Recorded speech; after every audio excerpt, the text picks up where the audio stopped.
I think we can agree that in many ways, 2025 was one of the worst years in our lives on the aggregate. I don't want Project 2025 to become Project 2026, so I'm grinding hard to give us tools for inspiration, encouragement, and resistance. One of the key tools of defiance is joy.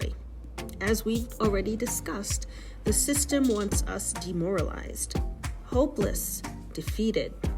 But I've met so many foremothers who rejected that stance.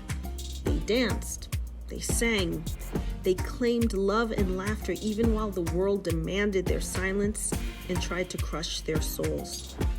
Here are some to celebrate and emulate.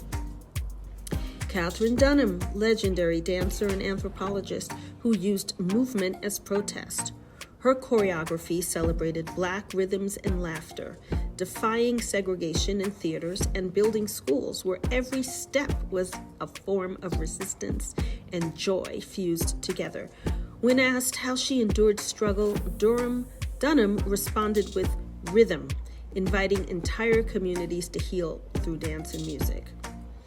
Blues women like Ma Rainey and Bessie Smith poured their survival into song, transforming pain into performances that electrified audiences and made joy impossible to ignore.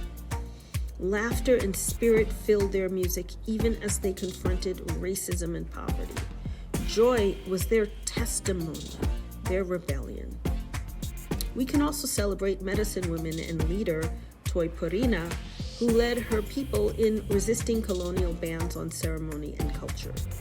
Even under threat, she defended traditional dances and spiritual gatherings, insisting that song, ceremony, and cultural pride are bold acts of defiance and collective healing.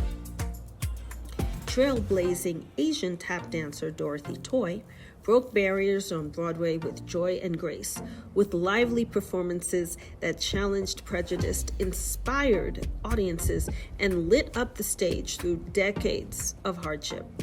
Did you know that she was actually Japanese? She billed herself as Chinese for stage purposes and to avoid wartime discrimination and displacement. Her real name was Shigeko Takahashi. Another Nisai, second-generation Japanese-American, foremother to shout out is Sono Osato, a ballet dancer who broke racial barriers, starring as Ivy Smith in On the Town during World War II, a time when Asian performers faced intense discrimination. Even though her own family members were interred in anti-Japanese concentration camps, Sono built pride for her community, becoming a pin-up girl and a friend to the glitterati of Broadway. One of her great joys was that her father got to see her on stage after the war. And I'll also mention the last sovereign of Hawaii, Queen Liliuokalani, who was overthrown in 1893 by a U.S.-backed coup after trying to restore native rights and the monarchy's power.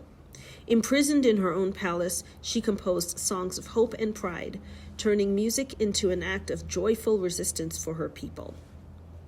These foremothers created beauty against impossible odds, even in bondage, even in exile, even in struggle.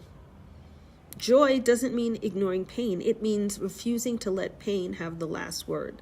So dance, sing, love, paint, write, cook, laugh, whatever you do to show the world that we are much more than our oppressors. And do more of it in 2026.